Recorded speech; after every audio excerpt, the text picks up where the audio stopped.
Hi, welcome to विज्ञानी। तो कैसी चल रही है आपकी प्रिपरेशन? क्या केमिस्ट्री में कॉन्फिडेंस नहीं आ रहा है? क्या कंफ्यूज्ड हो सब्जेक्ट को लेके, या इंटरेस्ट ही लूज होता जा रहा है? तो फिक्र मत कीजिए, विज्ञानी में हम लाए हैं आपके लिए एक ऐसी केमिस्ट्री की सीरीज जिसमें हम पूरा केमिस्ट्री, कंप्लीट केमिस्ट्री आपको डिटेल में समझाएंगे, अच्छे से पढ़ाएंगे और आपका कॉन्फिडेंस भी डेफिनेटली बूस्टअप हो जाएगा और क्वेश्चन भी बनने लगेंगे। तो चलिए शुरू करते हैं some basic concepts of chemistry, जो कि हमारा फर्स्ट चैप्टर है, जिसे हम मोल कॉन्सेप्ट भी बोलते हैं। तो देखते हैं ज़रा आज क्या क्या पढ़ेंगे हम इसमें।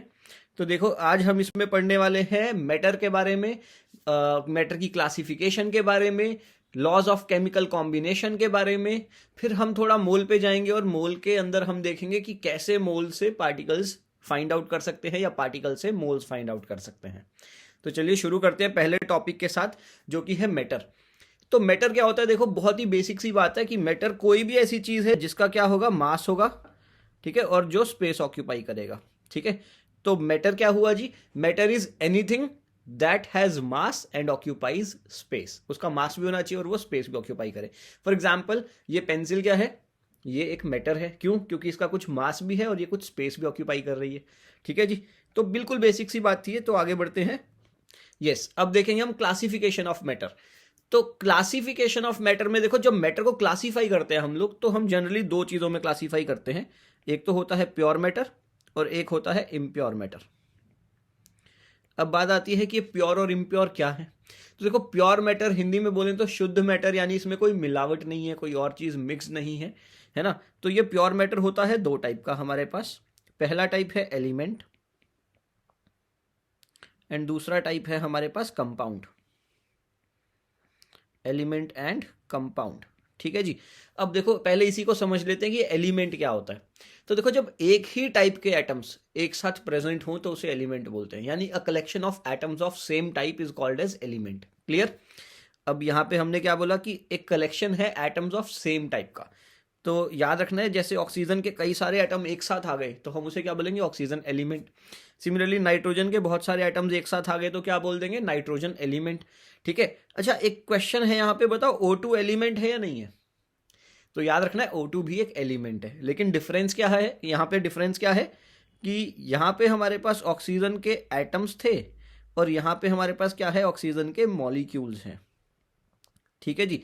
याद रखना है, जब दो एटम्स आपस में केमिकली कंबाइन कर जाते हैं तो जो चीज बनती है उसे क्या बोलते हैं? मॉलिक्यूल। इनफैक्ट दो से ज्यादा एटम्स भी कर सकते हैं और सेम या डिफरेंट टाइप के एटम्स भी कर सकते हैं, लेकिन जब ये एटम्स केमिकली कंबाइन कर जाएंगे तो क्या बन जाएगा जी? मॉलिक्यूल। और ऐसे केस में जब एक एलिमेंट के अंदर मॉलिक्यूल्स प्रेजेंट हो तो हम उसे बोलते हैं एलिमेंटल मॉलिक्यूल, ठीक है। तो यानी ऐसा एलिमेंट जिसके पार्टिकल्स क्या है? मॉलिक्यूल्स हैं। करेक्ट है। तो आगे देखते हैं कंपाउंड। कंपाउंड क्या होता है जी? कंपाउंड एक ऐसा मैटर है या एक ऐसा प्योर फॉर्म ऑफ मैटर है जहां पे हमारे पास different type of atoms chemically combine हो जाएंगे, ठीक है जी। तो यहाँ पे कंपाउंड क्या होगा? Compound basically collection of molecules है, और ये मॉलिक्यूल्स जो है ये कैसे बनेंगे? दो डिफरेंट एटम, दो या दो से ज्यादा डिफरेंट एटम्स के केमिकल कॉम्बिनेशन से। फॉर एग्जाम्पल, हाइड्रोजन और ऑक्सीजन आपस में केमिकली कंबाइन करके क्या बना रहे हैं? वाटर। तो ये वाटर जो है ये हमारा एक मॉलिक्यूल हुआ, और collection of water molecules is called as a compound, ठीक है। आगे देखते हैं हम लोग इम्प्योर मैटर के बारे में, ठीक है जी। तो इम्प्योर मैटर क्या है हमारे पास? इम्प्योर मैटर हुआ जहां पे मैटर में मिलावट है, यानी मिक्सिंग की गई है, इसीलिए इसे क्या बोलते हैं हम लोग? मिक्सचर बोलते हैं, ठीक है, मिक्सचर। और याद रखना एक डिफरेंस यहाँ पे कि जब भी आप किसी दो चीज़ों की मिक्सिंग करते हो तो किसी पर्टिकुलर रेशो या किसी फिक्स्ड रेशो में मिक्स करने की जरूरत नहीं है। आप किसी भी रेशो में मिक्स कर दोगे तो मिक्सचर बन जाएगा। जबकि कंपाउंड्स में क्या होता है? जो डिफरेंट टाइप ऑफ एटम्स होते हैं वो एक फिक्स्ड रेशो में ही केमिकली कंबाइन करते हैं, ठीक है। तो जरा मिक्सचर्स पे फोकस करते हैं। तो मिक्सचर भी हमारे पास क्या होता है जी? दो टाइप का होता है, ठीक है। कौन कौन सा? होमोजीनियस, ठीक है, एंड हेट्रोजीनियस, ठीक है बेटा, ओके।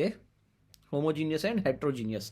तो देखो, होमोजीनियस मिक्सचर जो है, जिसको आप सॉल्यूशन के नाम से भी जानते हैं या ट्रू सॉल्यूशन के नाम से भी जानते हैं, इसमें क्या होता है? हमारे पास एक सॉल्यूट होता है, एक सॉल्वेंट होता है।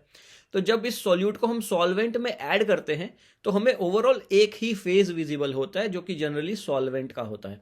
एग्जाम्पल, जैसे कि आप डाल दीजिए, मान लीजिए NaCl इन वाटर, ठीक है जी। तो इसमें क्या होगा, देखो जब आप NaCl को वाटर में डाल दोगे तो आपको सिर्फ वाटर जैसा ही दिखेगा ना, फाइनली तो वाटर ही दिखेगा, NaCl तो डिजोल्व हो जाएगा। तो इसके अंदर क्या है कि जब आप इसको नेक्ड आई से देखोगे या माइक्रोस्कोप से देखोगे तो भी आपको सिर्फ वाटर ही दिखेगा, यानी only one phase will be visible.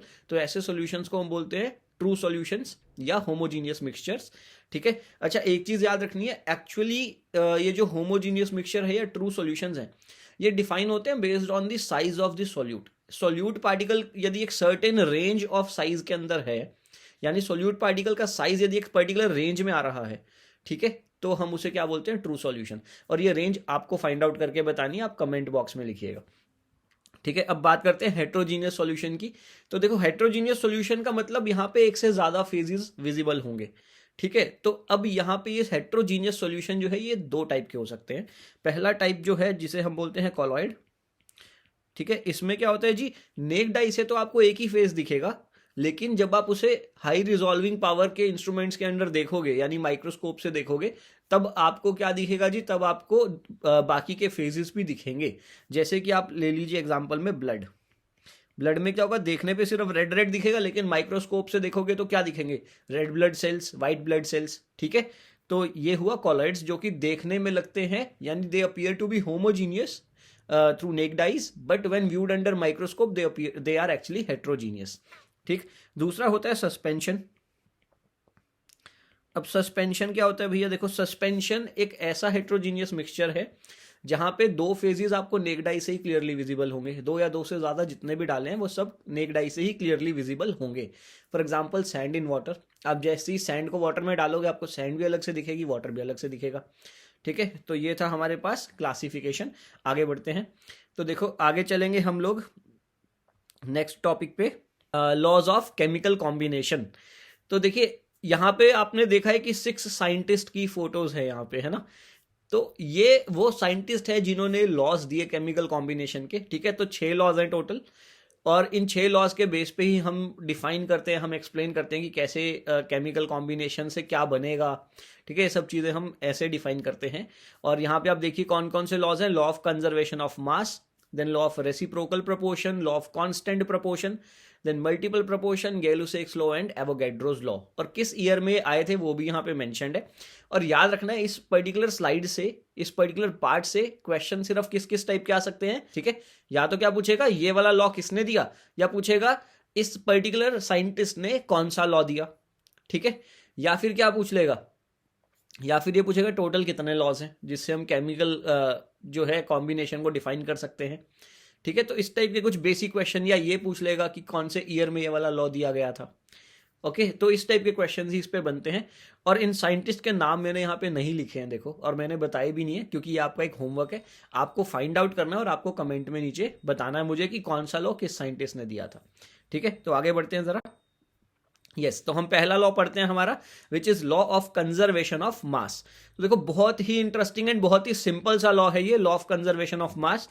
क्या कहता है, देखो मैं आपको सिंपल वर्ड्स में समझाता हूं। ये इतनी सी बात बोलता है कि यदि 4 ग्राम्स प्लस 2 ग्राम्स हैं अपने पास किसी चीज के, तो ये टोटल 6 ग्राम्स हो जाएगा, ठीक है। इतनी सी बात, बस इतनी सी बात बोलता है कि 4 gram plus 2 gram is 6 grams. पता है ना, 4 + 2 6 होता है, तो वही ये बोलता है, ठीक है। और ये क्या बोलता है, ये बोलता है कि जब भी ये लॉ आप लगाओगे, ठीक है, तो एक बात का ध्यान रखना है कि ये 4 + 2 6 तो है, लेकिन ये न्यूक्लियर रिएक्शंस में वैलिड नहीं होगा, ठीक है। ये सारे टाइप के केमिकल रिएक्शंस में वैलिड है, बट न्यूक्लियर रिएक्शंस में वैलिड नहीं है। उसे समझेंगे क्यों नहीं है, पहले एक काम करते हैं, इस लॉ को थोड़ा और अच्छे से समझने के लिए क्वेश्चन सॉल्व कर लेते हैं। तो देखो क्वेश्चन क्या है हमारे पास, how much oxygen should react with 36 grams of carbon to give 132 grams of carbon dioxide assuming complete combustion of carbon. अब देखो कंप्लीट कंबशन वशन इन सब से कोई लेना देना नहीं है, सिंपल सी बात क्या है, अपने को ये पता है कि जी हमारे पास कार्बन है जो कि रिएक्ट कर रहा है ऑक्सीजन से, और हमें क्या दे रहा है, कार्बन डाइऑक्साइड, ठीक है। इतनी सी बात हमें पता है, क्लियर। हमें ये भी पता है कि कार्बन कितना है अपने पास, 36 ग्राम्स है। ऑक्सीजन का वेट ही तो हमें फाइंड आउट करना है, और कार्बन डाइऑक्साइड कितना बन गया जी, 132 ग्राम्स। अब देखो यहां पे यदि हम लॉ ऑफ कंजर्वेशन ऑफ मास लगाएं तो हम क्या बोलेंगे कि मास ना तो क्रिएट हो सकता है ना डिस्ट्रॉय हो सकता है, मास can neither be created nor be destroyed. यानी कि ये जो 132 ग्राम है ये किसके इक्वल होना चाहिए, 36 grams plus weight of oxygen के। तो यदि मैं वेट ऑफ ऑक्सीजन को x मान लूं तो ये क्या बन गया इक्वेशन, 36 प्लस x जो है वो इक्वल होना चाहिए 132 ग्राम्स के। कितना आ गया हमारा x, कितना आ गया भाई, 132 माइनस 36 ग्राम्स। ये आप सॉल्व कर लेना और कमेंट बॉक्स में लिख देना कितना आ रहा है। तो देखो ये सिंपल सा प्रॉब्लम था लॉ ऑफ कंजर्वेशन ऑफ मास पे। अब बात की थी मैंने कि न्यूक्लियर रिएक्शंस में वैलिड नहीं है, तो देखते हैं वहां पे होता क्या है। तो देखो ये लॉ तब तक वैलिड है जब तक ये कार्बन जो है ये before the reaction and after the reaction carbon ही रहे, ये oxygen before the reaction and after the reaction oxygen ही रहे। लेकिन यदि कहीं पे ऐसा हो जाता कि सपोज बोरोन लेके चला था और वो कार्बन में ट्रांसफॉर्म हो गया, तो उस केस में लॉ वैलिड नहीं होगा, क्योंकि इन्हें बोलते हैं न्यूक्लियर ट्रांसफॉर्मेशन। ठीक है, तो न्यूक्लियर रिएक्शंस या न्यूक्लियर ट्रांसफॉर्मेशंस के टाइम पे वैलिड नहीं है। ऐसा क्यों, क्योंकि उसमें होता क्या है कि यदि सपोज में 10 ग्राम बोरोन का लेके चला तो ऐसा पॉसिबल है कि यहां पे मुझे कार्बन का कुछ 9.95 ग्राम ही मिले। ठीक है, यहां पे जरूरी नहीं है कि मुझे पूरा मिले, हो सकता है सिर्फ इतना मिले, हो सकता है इससे कम मिले। कहने का मतलब सिर्फ यह कि एग्जैक्टली सेम अमाउंट नहीं मिलेगी। ऐसा क्यों होता है, एग्जैक्टली सेम क्यों नहीं मिलती, क्योंकि इन रिएक्शंस में, जो न्यूक्लियर रिएक्शंस हैं, इनमें थोड़ा सा मास जो है वो एनर्जी में कन्वर्ट हो जाता है। ठीक है, by the equation E equals to delta M C square, क्योंकि थोड़ा सा मास किस में कन्वर्ट हो जाता है जी, एनर्जी में हो जाता है। इसलिए यहाँ पे सिंस थोड़ा सा मास डिस्ट्रॉय हो गया है और एनर्जी में कन्वर्ट हो गया है, इसलिए यहाँ पे law of conservation of mass valid नहीं होता। ठीक है, और न्यूक्लियर ट्रांसफॉर्मेशंस के बहुत ही कॉमन से एग्जांपल्स हैं आपके nuclear fusion and nuclear fission. ठीक है, तो आगे बढ़ते हैं जरा। Yes, now next law is law of definite proportion. नाम से क्लियर है, डेफिनेट का मतलब कांस्टेंट रहेगा, है ना, कांस्टेंट रहेगा, सही बात है।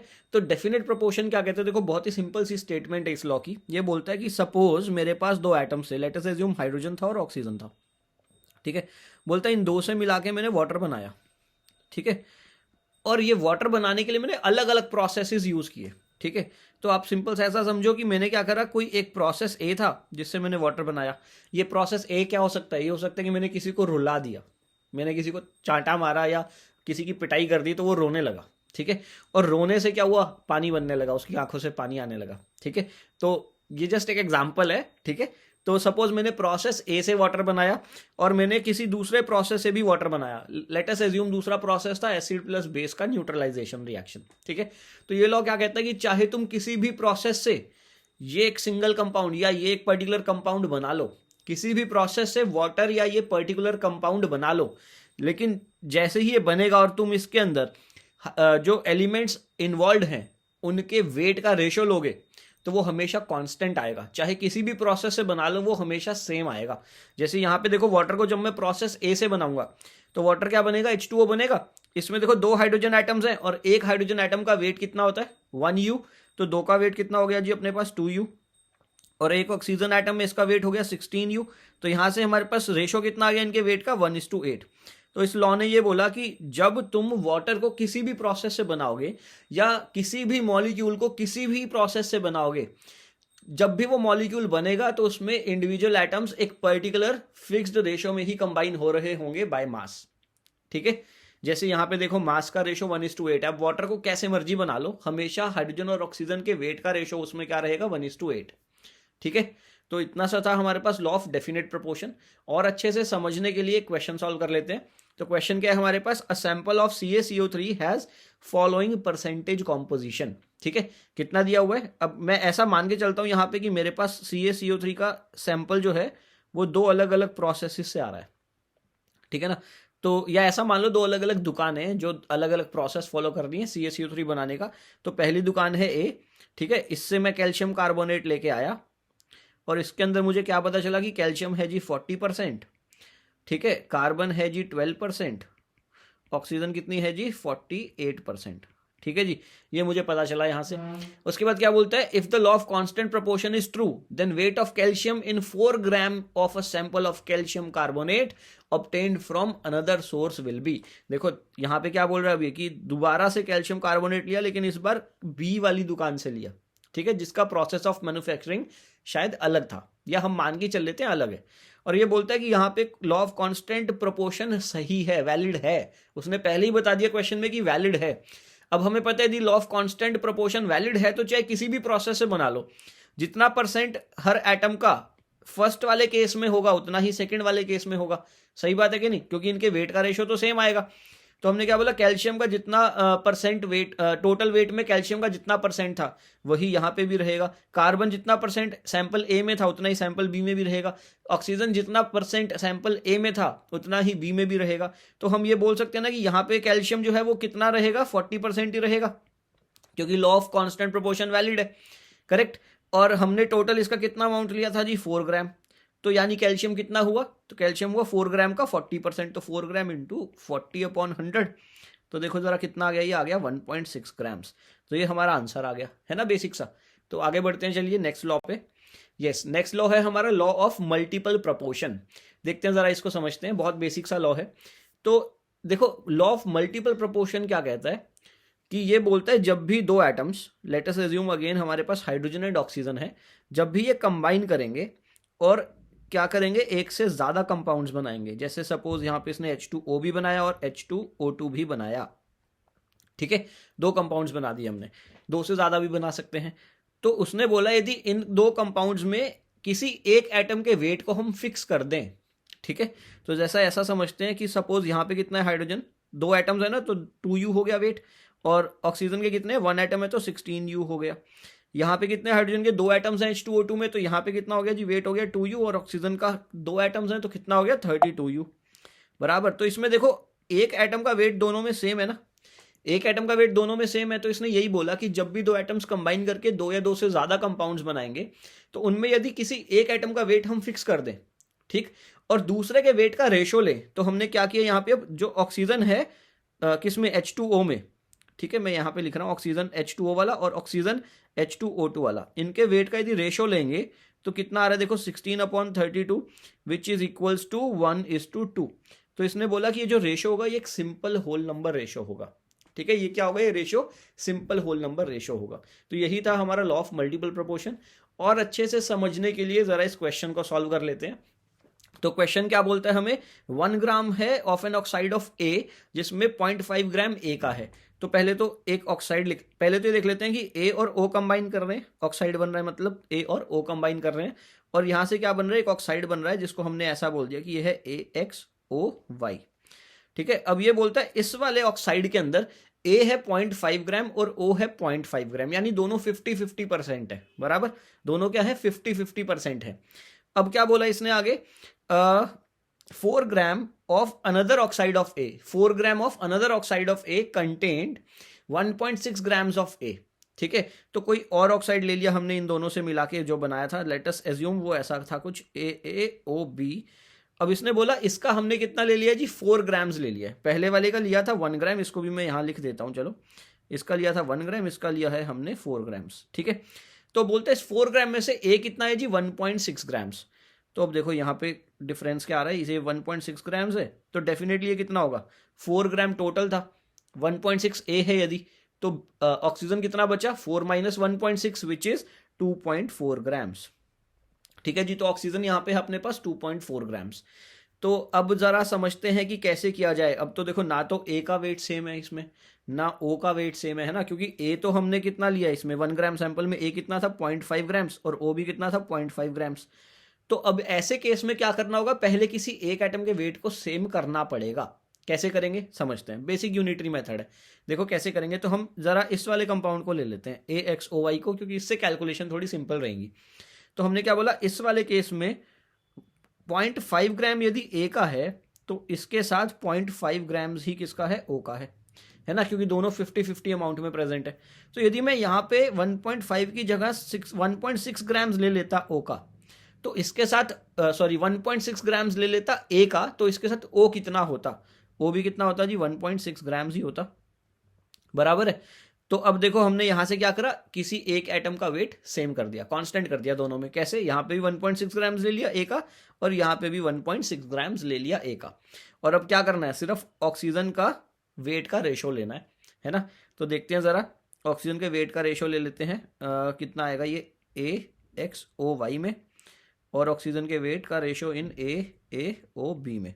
तो देखो जरा फर्स्ट वाले ऑक्साइड के अंदर दैट इज AXOY में कितना आ रहा है हमारे पास, ऑक्सीजन का वेट 1.6 ग्राम्स आ रहा है, ठीक है, और बी वाले केस में कितना आ रहा है, 2.4 ग्राम्स आ रहा है, ठीक है, इसका रेशो देखेंगे तो कितना आ जाएगा हमारे पास, यस 8 से गया ये 2 पे और 8 से गया 3 पे, तो देखो 2:3 आ रहा है, which is a simple whole number ratio. यही बोलता है हमारा लॉ ऑफ मल्टीपल प्रोपोर्शन।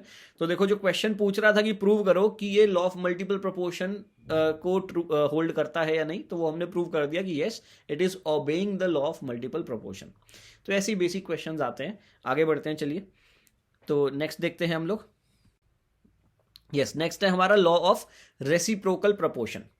तो लॉ ऑफ रेसिप्रोकल प्रोपोर्शन जो है ये भी बहुत सिंपल सा है, और एक चीज मैं यहां बता दूं कि ये लॉ नहीं भी करोगे तो भी चलेगा, बिकॉज ज्यादा इंपॉर्टेंट नहीं है, ठीक है। और इनफैक्ट नीट के सिलेबस में तो शायद हटा भी दिया इसको। तो आगे देखते हैं जरा इसके बारे में। इस लॉ में था क्या, इस लॉ में 3 एटम्स लेके चले हम लोग, मान लीजिए हाइड्रोजन, कार्बन एंड ऑक्सीजन, ठीक है। अब यहाँ पे जैसे पिछले वाले केस में जो लॉ ऑफ मल्टीपल प्रोपोर्शन था, वहां हमने क्या बोला, किसी एक एटम का वेट को फिक्स कर दो। यहाँ पे भी वैसा ही कुछ कर रहे हैं हम कि एक एटम के वेट को फिक्स कर देते हैं। पहले तो लेट अस अज्यूम कार्बन को कर दिया मैंने और बोला 12U है, ठीक है, ये 12U है, एक एटम ले लिया मैंने कार्बन का, और हमने बोला ये कार्बन जो है ये रिएक्ट कर रहा है हाइड्रोजन के साथ, और क्या बना रहा है, CH4। तो इसके अंदर देखो कार्बन का एक एटम है तो इसका कितना अमाउंट आ रहा है, 12U, और हाइड्रोजन के 4 हैं तो हर किसी का वेट होता है 1U, तो टोटल 4 का वेट हुआ 4U। तो हमने बोला यहाँ पे 12U कार्बन के साथ 4U हाइड्रोजन कंबाइन कर रहे हैं, है ना। सिमिलरली हमने बोला यही कार्बन को अलग से किसी एक और प्रोसेस में हमने ऑक्सीजन से कंबाइन कराया, और यहाँ से हमने बना लिया CO, सपोज कार्बन मोनोऑक्साइड। यहाँ पे कार्बन का एक एटम है तो 12U वेट इसका, और ऑक्सीजन का भी एक एटम है तो इसका कितना, 16U। तो हमने बोला यहाँ पे 12U कार्बन के साथ 16U ऑक्सीजन कंबाइन कर रहा है। तो अब इस लॉ ने क्या बोला कि अब with the fixed weight of carbon जो दूसरा एटम कंबाइन कर रहा है, यानी with fixed weight of one atom, जो दूसरे एटम्स कंबाइन कर रहे थे उनके वेट का रेशो ले लो। तो क्या आएगा, देखो रेशो H और O का, यह आ जाएगा अपने पास 4/16 विच इज 1:4, करेक्ट, ठीक है जी। अब देखो यहीं तक खत्म नहीं हुआ, आगे इसने क्या बोला, अब इमेजिन करो कि ये जो 2 एटम्स थे जो फिक्स्ड वेट ऑफ कार्बन के साथ ज्वाइन कर रहे थे या कंबाइन कर रहे थे, यदि आपस में डायरेक्टली कंबाइन कर जाते और एक कंपाउंड बना लेते, लेट अस अज्यूम H2O, तो बोलता इसमें जो इनके वेट का रेशो आएगा वो इस वाले रेशो के, इसमें डायरेक्टली कंबाइन करते वक्त जो इनके वेट का रेशो आएगा वो इस वाले रेशो का सिंपल मल्टीपल होगा, ठीक है। या तो सेम ही आएगा या इसका एक सिंपल मल्टीपल होगा, करेक्ट। तो देखते हैं जरा यहाँ कितना आ रहा है। तो यहाँ देखो 2 एटम हाइड्रोजन के, तो हाइड्रोजन का तो कितना हो गया जी 2U, और ऑक्सीजन का कितना है, एक एटम, तो ये कितना होगा 16U, तो ये कितना आ गया जी, देखो 1:8 विच is a simple multiple of 1:4, clear. तो इसका मतलब यहाँ पे रेसिप्रोकल प्रोपोर्शन वैलिड है, ठीक है। तो ये था बस लॉ ऑफ रेसिप्रोकल प्रोपोर्शन। तो इस क्वेश्चन से थोड़ा अच्छे से समझ लेते हैं इसको, देखते हैं जरा। तो क्वेश्चन क्या कहता है हमारे पास, हाइड्रोजन एंड ऑक्सीजन कंबाइन करके वाटर बना रहे हैं, ठीक है जी, लिख लेते हैं हम इस चीज को कि हाइड्रोजन एंड ऑक्सीजन जो है ये कंबाइन करके बना रहे हैं वाटर, ठीक है जी। और आगे क्या बोलता है, इन विच 16 gram of oxygen combines with 2 grams of hydrogen, ठीक है। तो हमें पहले ही बता दिया इसने कि हाइड्रोजन का वेट 2 ग्राम है, ऑक्सीजन का कितना है 16 ग्राम्स है, ठीक। आगे बोलता है हाइड्रोजन कार्बन के साथ भी कंबाइन कर रहा है, तो दूसरे केस में क्या हो रहा है, यही हाइड्रोजन कार्बन के साथ कंबाइन करके क्या बना रहा है, CH4 बना रहा है, मीथेन बना रहा है, इन विच 2 grams of hydrogen 6 grams of carbon के साथ कंबाइन कर रहा है। तो यहाँ पे 2 ग्राम्स है और ये 6 ग्राम्स के साथ कंबाइन कर रहा है, ठीक है जी। आगे बोलता है if carbon and oxygen combine together then they will do so in the ratio of, यानी अब ये डायरेक्टली कंबाइन कर जाए यदि कार्बन और ऑक्सीजन, तो लेट अस अज्यूम कि कार्बन और ऑक्सीजन डायरेक्टली कंबाइन करके CO बना रहे हैं, तो बोलते हैं कि ये किस रेशो में कंबाइन करेंगे, ठीक है। तो इससे देखो एक बहुत अच्छी चीज क्या समझ आती है कि इस लॉ से हम ये प्रिडिक्ट कर सकते हैं कि यदि हमें किसी एक एटम के किसी 2 अलग अलग एटम्स के साथ कंपाउंड्स के बारे में पता है, तो हम क्या कर सकते, हम बेसिकली सपोज करो एक कार्बन का या एक एटम का मुझे किसी एक दूसरे एटम के साथ कंपाउंड पता है और किसी एक तीसरे के साथ कंपाउंड पता है, तो मैं इन 2 का आपस में क्या क्या पॉसिबल कंपाउंड्स बन सकते हैं उन्हें प्रिडिक्ट कर सकता हूं, है ना। तो देखते हैं जरा यहाँ पे। तो हमने क्या बोला, यहाँ पे रेशो कितना आ गया अपने पास, यस 2 ग्राम का 16 के साथ, यहाँ पे 2 ग्राम का 6 के साथ, तो इनका रेशो तो सिंपल है ना, देखो कि हाइड्रोजन सेम हो गया, हाइड्रोजन ऐसा हो गया जिसका वेट सेम है, तो ऑक्सीजन इज टू कार्बन का वेट कितना आ गया 16/6 विच इज 8:3, करेक्ट। तो इसको क्या लिख दिया 8:3। तो हम सीधा सीधा क्या बोलेंगे कि जब भी अब कार्बन और ऑक्सीजन एक दूसरे के साथ कंबाइन करेंगे they will combine in the ratio of इधर 8:3 और a simple multiple of it, clear है? जैसे इस केस में CO बन जाता है यदि, क्योंकि देखो यहाँ हमें स्पेसिफाई नहीं किया हुआ कि क्या बना रहे हैं वो, तो कुछ भी बन सकता है ना, और अलग अलग चीजें बनेंगी तो अलग अलग रेशो होंगे। लेकिन ये बात ट्रू रहेगी कि वो रेशो जो भी आए वो या तो सेम होगा या इसका सिंपल मल्टीपल होगा। जैसे प्रूव भी कर लेते हैं, इस केस में कितना हो रहा है, 12 ग्राम कंबाइन कर रहा है 16 ग्राम के साथ, तो ये रेशो कितना आ रहा है, देखो ये रेशो आ रहा है 3:4। ठीक है, तो देखो 4 is a simple multiple of 8, और in fact you can say 8 is a simple multiple of 4, है ना? तो ऐसे देखना है बस, तो ये सिंपल मल्टीपल होगा या तो, या एग्जैक्टली सेम होगा। ठीक है, तो ये क्वेश्चन था। आगे बढ़ते हैं हम लोग, नेक्स्ट है हमारा Avogadro's law, very important.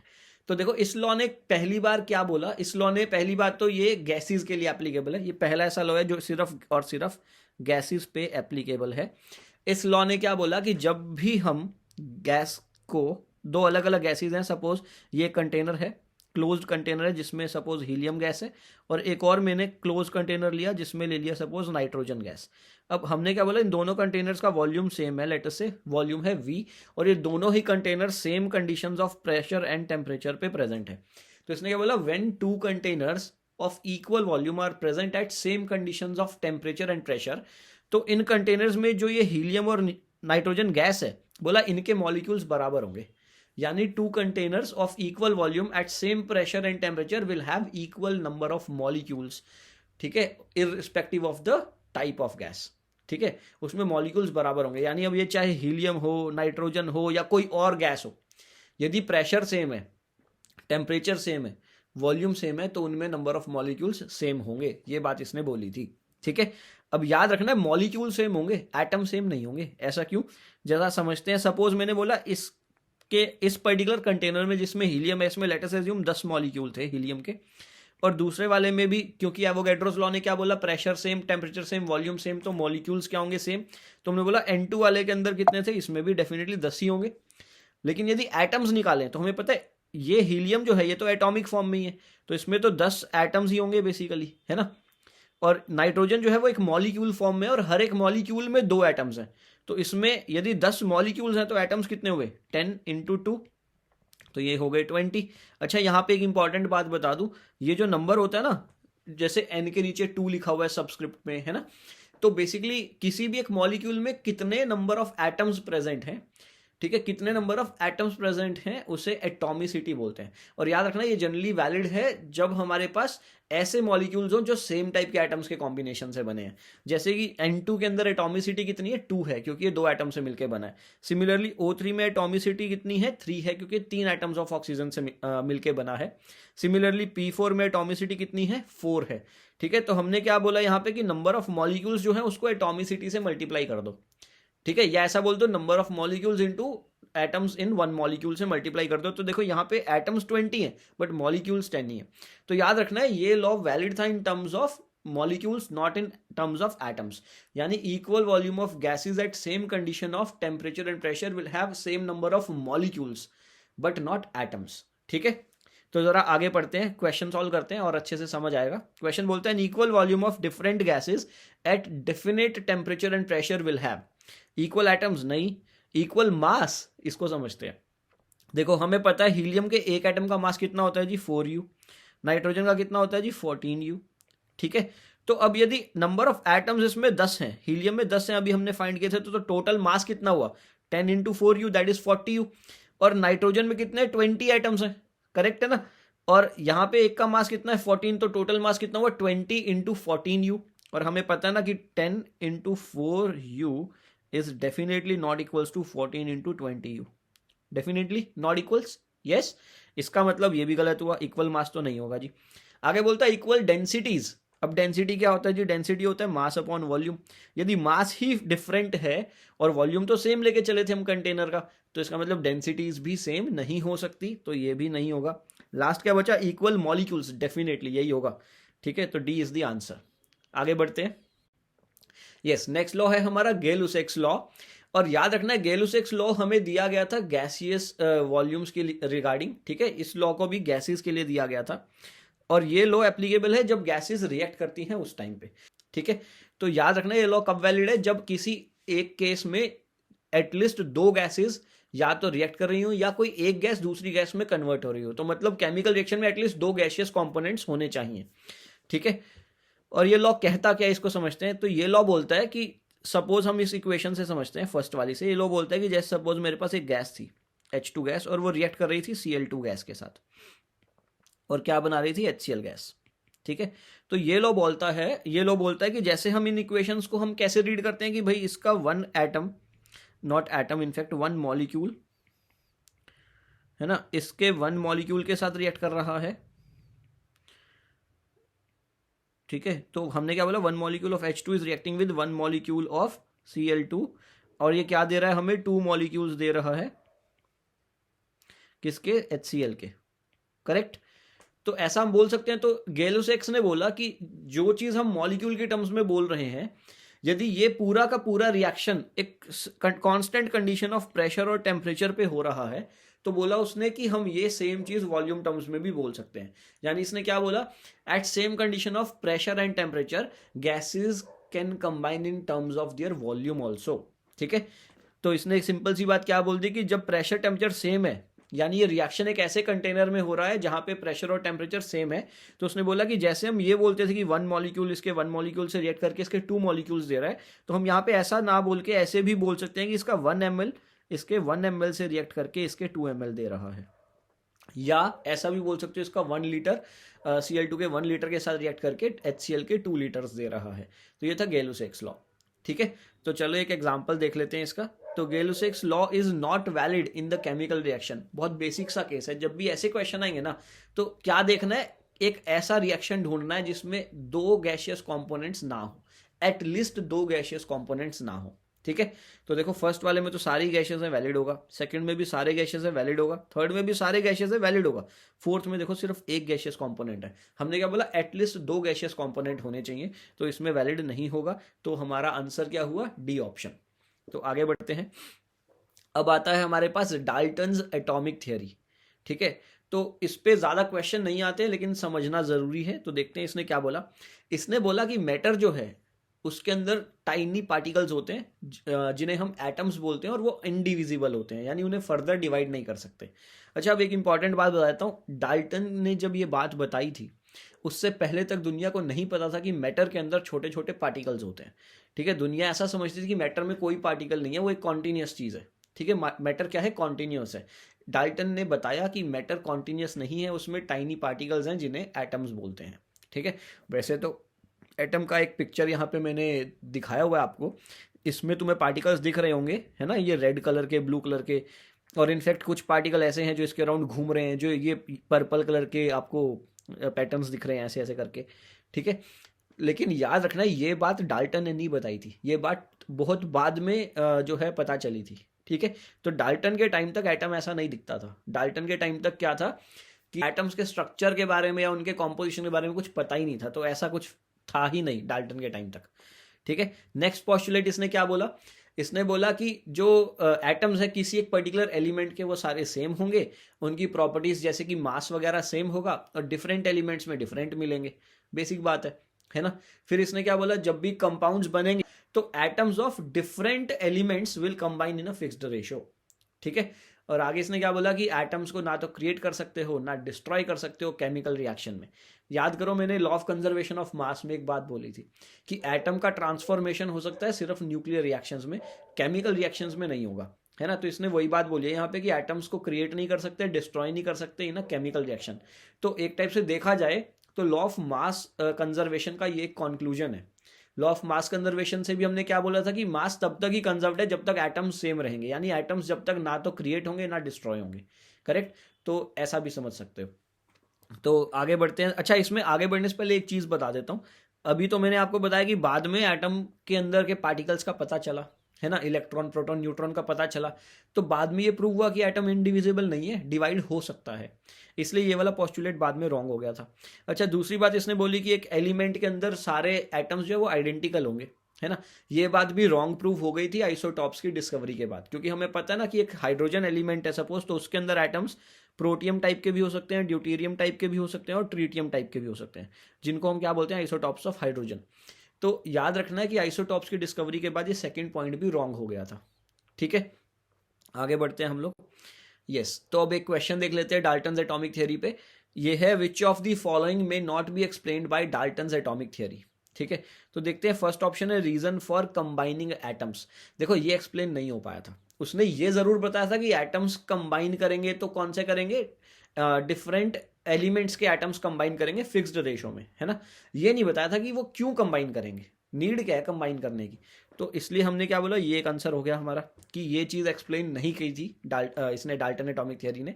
Second है कंजर्वेशन ऑफ मास, ये कर दिया था, है ना। किसमें किया था, केमिकल रिएक्शंस में। कैसे, उसने बोला था atoms can neither be created nor be destroyed, मतलब मास कंजर्व ही रहेगा। तो ये बात हमारी आंसर नहीं होगी, लेकिन ये डाल्टन ने एक्सप्लेन किया था। ठीक है, थर्ड है हमारा गेल-लुसाक्स लॉ।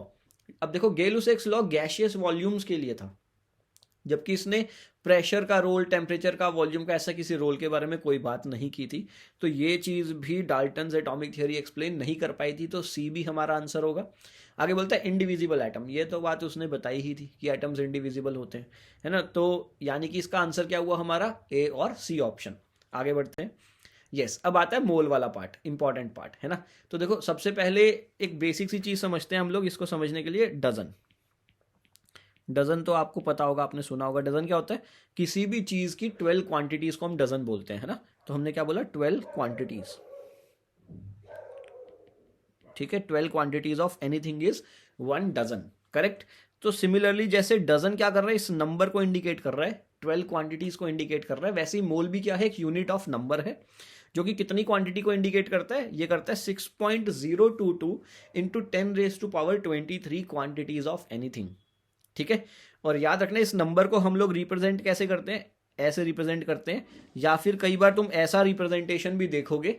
ठीक है, और इस पर्टिकुलर नंबर को हम बोलते क्या है, इस पर्टिकुलर नंबर को हम लोग बोलते हैं एवोगैड्रोस नंबर। एवोगैड्रोस नंबर, ठीक है, इसे हम क्या बोलते हैं, एवोगैड्रोस नंबर। क्लियर। तो इतनी सी बात हमें याद रखनी है कि मोल क्या है, एक यूनिट ऑफ नंबर है।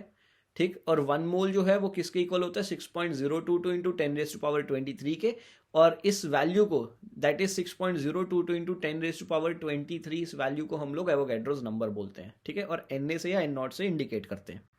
तो आगे देखते हैं हम जरा मोल को पार्टिकल में कैसे कन्वर्ट किया जाए, या यदि हमें मोल दिए हैं तो हम पार्टिकल कैसे निकालें, या पार्टिकल दिए हैं तो मोल कैसे निकालें। इतनी सी बात को समझते हैं, बहुत बेसिक्स है, देखते हैं। तो चलो मुझे बताओ, यदि मैं आपको बोलता हूं कि मुझे 12 एप्पल्स चाहिए,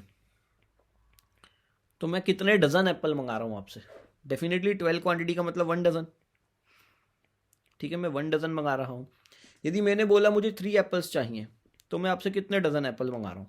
कैसे करोगे, मैथ्स है ना, सिंपल यूनिटरी मेथड, 1/12 इंटू 3।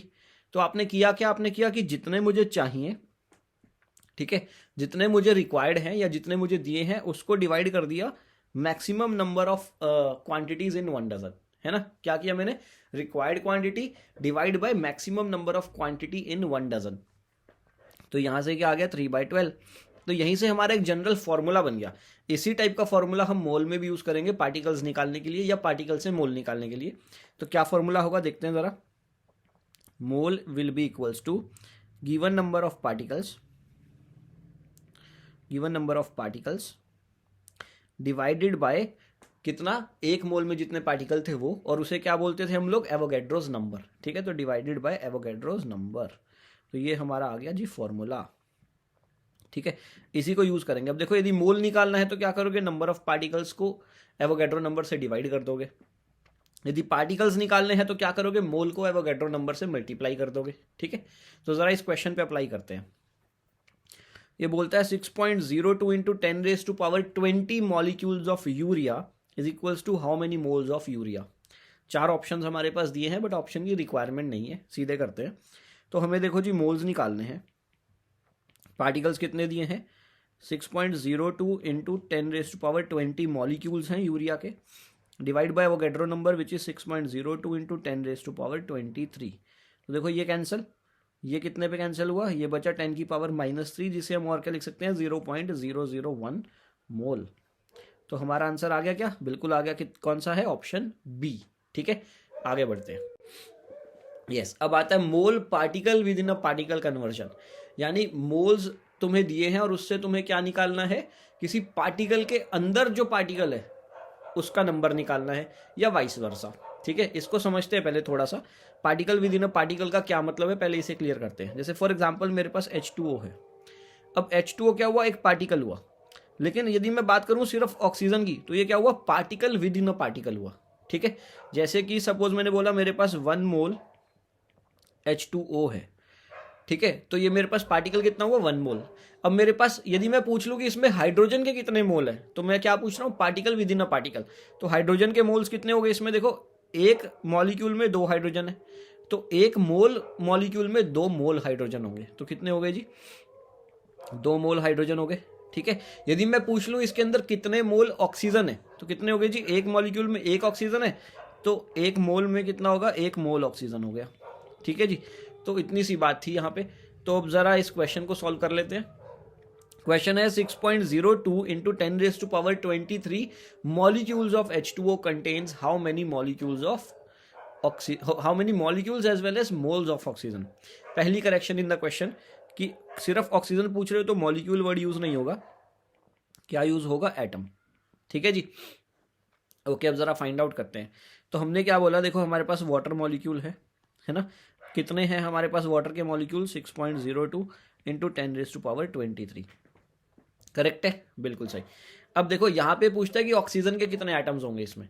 तो पहले तो ये बताओ, एक वाटर मॉलिक्यूल में ऑक्सीजन के कितने एटम्स हैं, एक ही है ना। देखो तो हमने बोला एक वाटर मॉलिक्यूल में यदि एक है तो इतने में कितने होंगे, इतने ही तो होंगे। तो हमने पहली बात तो सॉल्व कर ली कि हमारे पास जो एटम्स हैं, एटम्स ऑफ ऑक्सीजन कितने हुए जी, ये हो गए 6.02 इंटू 10⁻23। पहला पार्ट सॉल्व। आगे बोलता है मोल्स बताओ।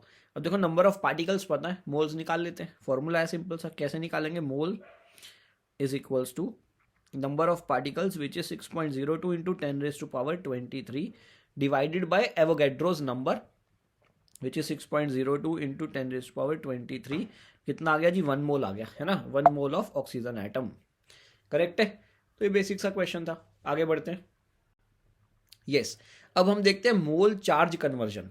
ठीक है, मोल को चार्ज में कैसे कन्वर्ट करें, यानी कि मोल से टोटल चार्ज कैसे निकालें या चार्ज से मोल कैसे निकालें। ठीक है, तो देखो सिंपल सा फंडा क्या है यहाँ पे, समझो इसको। कि हमने बोला, सपोज एक एग्जांपल समझाता हूँ कि एक हाइड्रोजन आयन था मेरे पास। क्या था, हाइड्रोजन आयन था। ठीक है, इनफैक्ट पहले एटम ले लेते हैं, हाइड्रोजन एटम था। तो हाइड्रोजन एटम के अंदर हमें पता है क्या होता है, जिसका एटॉमिक नंबर है 1, विच मीन्स इसमें कितने इलेक्ट्रॉन है, इसमें 1 इलेक्ट्रॉन है ना। इसमें कितने प्रोटॉन है, इसमें 1 प्रोटॉन है। न्यूट्रॉन इसमें 0 होता है ना। अब यदि मैं बोलूं कि मेरे पास 1 मोल हाइड्रोजन है और मुझे बताना इसमें टोटल कितने इलेक्ट्रॉन्स हैं, है ना, तो कैसे बताओगे। तो हमें पता है एक एटम में 1 इलेक्ट्रॉन है, तो सिमिलरली 1 मोल में कितने होंगे, 1 मोल इलेक्ट्रॉन होंगे। तो हमने क्या बोला, 1 मोल हाइड्रोजन में कितना हो गया जी, 1 मोल इलेक्ट्रॉन हो गए। करेक्ट। अब बात आती है चार्ज की। तो हमको पता है एक इलेक्ट्रॉन पे कितना चार्ज होता है, ये होता है जी 1.6 इंटू 10⁻⁻19 कूलम का नेगेटिव चार्ज होता है ना। तो एक मोल पे कितना होगा, कैसे करोगे। तो देखो एक इलेक्ट्रॉन पे इतना है, एक मोल में कितने इलेक्ट्रॉन पता है ना, एक मोल का मतलब कितना नंबर, एवोगैड्रो नंबर। तो एक मोल में कितने इलेक्ट्रॉन हो गए जी, 6.022 इंटू 10⁻23। और इतने इलेक्ट्रॉन पे कितना चार्ज होगा, तो एक पे यदि इतना था तो इतने पे कितना होगा, मल्टीप्लाई कर दो बस, सिंपल मैथ्स। तो इतना चार्ज होगा जी, है ना। तो ये आ गया अपने पास मल्टीप्लाई करके टोटल चार्ज। करेक्ट, समझ आती है ये बात, ठीक है। और मैं वैसे बता देता हूँ आपको, इसको जब आप सॉल्व कर लोगे तो ये रफली आ जाता है 96500 कूलम, अप्रॉक्सीमेटली इतना आता है, जिसे हम लोग और क्या बोल देते हैं, 1 फैराडे। ठीक है, 1 फैराडे। क्लियर। जरा इस क्वेश्चन को सॉल्व करते हैं। अब क्वेश्चन क्या है, 6.02 into 10⁻20 ions of Na+ contains how many electrons. तो पहले तो यही निकाल लेते हैं। हमें पता है Na जो है उसका एटॉमिक नंबर कितना है, एटॉमिक नंबर कितना है, ये है जी 11। इसका मतलब इसमें कितने इलेक्ट्रॉन हुए, इलेक्ट्रॉन कितने हुए जी 11। अब यदि ये Na+ हो गया, इसका मतलब क्या हुआ, एक पॉजिटिव चार्ज बढ़ रहा है। कैसे बढ़ेगा कि एक नेगेटिव कम कर दिया होगा। तो क्या करा, इससे एक इलेक्ट्रॉन हमने निकाल लिया। तो अब क्या हो गया, इसमें इलेक्ट्रॉन्स का नंबर हो गया जी 10। ठीक है जी, तो एक Na के अंदर 10 इलेक्ट्रॉन्स हैं। ठीक है, एक Na पॉजिटिव के अंदर 10 इलेक्ट्रॉन्स हैं। अब हमें कितने आयंस दिए हुए हैं, 6.02 इंटू 10⁻20। तो इसमें देख लेते हैं कितने इलेक्ट्रॉन्स होंगे। सिंपल है ना, एक में 10 है तो 6.02 इंटू 10⁻20 में कितने हो गए जी? ये हो गए 6.02 into 10⁻20 into 10 which is equals to 6.02 into 10⁻21 electrons. तो पहला पार्ट तो सॉल्व हो गया, बहुत बेसिक सा था कि हमारे पास कितने इलेक्ट्रॉन आ गए जी? 6.02 इंटू 10⁻21 इलेक्ट्रॉन्स। ठीक है, आगे आते हैं also calculate the moles of electrons and total charge. ठीक है, तो जरा देखते हैं इस चीज को, मोल्स भी निकालने हैं और टोटल चार्ज भी निकालना है। तो मोल्स तो बहुत सिंपल निकल जाएंगे। अब हमें एक चीज पता है कि नंबर ऑफ पार्टिकल्स हमारे पास है, तो मोल्स निकालने के लिए क्या करना है? इसको एवोगैड्रो नंबर से डिवाइड करना है ना। तो कितना है number of particles? 6.02 into 10⁻21 divide by 6.02 into 10⁻23। तो देखो जी ये कितना आ गया, ये कैंसिल, ये आ गया हमारे पास 0.01 मोल। तो ये हमारा सेकंड पार्ट भी आ गया, है ना। अब क्या करना है? चार्ज निकालना है। तो बहुत सिंपल सा है, देखो हमने अभी क्या बताया था कि charge on 1 mole of electron is 1 Faraday. तो उस हिसाब से निकालोगे तो बहुत सिंपल से निकल जाएगा। देखो 1 मोल के ऊपर 1 फैराडे होता है, तो 0.01 मोल पे कितना होगा? 0.01 फैराडे। अब यदि इसको कूलम में कन्वर्ट करना है तो क्या करोगे? 96500 से मल्टीप्लाई कर लोगे, है ना। याद रखना 96500 अप्रॉक्सीमेट वैल्यू है, ठीक है जी।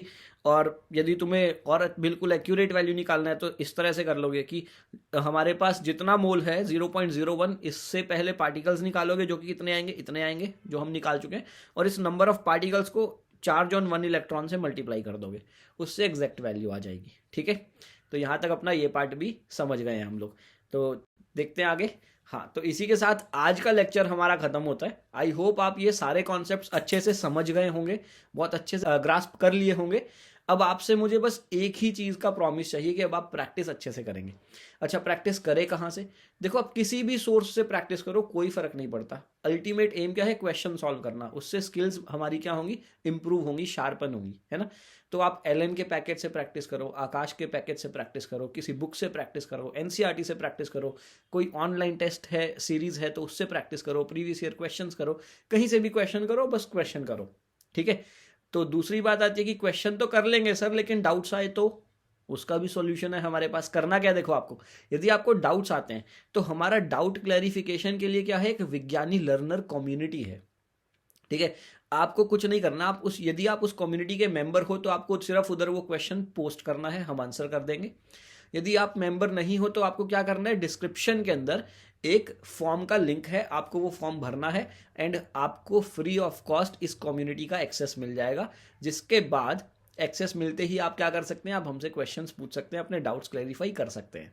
तो इसी के साथ आज का लेक्चर हम एंड करते हैं। होपफुली आज आपको बेनिफिट हुआ होगा और आप ईमानदारी से प्रैक्टिस भी करेंगे और खूब सारे डाउट्स भी पूछेंगे, और बीच बीच में जो होमवर्क मैंने दिया था वो आप मेरे को कमेंट बॉक्स में कमेंट करके बताएंगे उसके आंसर्स।